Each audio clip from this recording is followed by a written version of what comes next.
প্রত্যেকদিন রাত্রে ঘুমানোর আগে অজু করে ঘুমাবেন, অজু করে ঘুমাবেন। যতক্ষণ আপনি ঘুমন্ত অবস্থায় থাকবেন, আল্লাহর পক্ষ থেকে একটি ফেরেশতা আপনার কাছে থাকবে যে সর্বক্ষণ জিকির করবে। ওই জিকিরের সওয়াব আল্লাহ তাআলা আপনার আমলনামায় দান করবেন।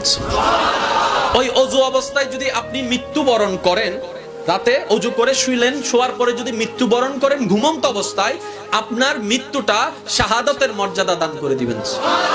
আপনি যদি অজু করে ঘুমান, সকালে উঠা পর্যন্ত প্রত্যেকটা সেকেন্ড আপনার জন্য নেকি লেখা হবে।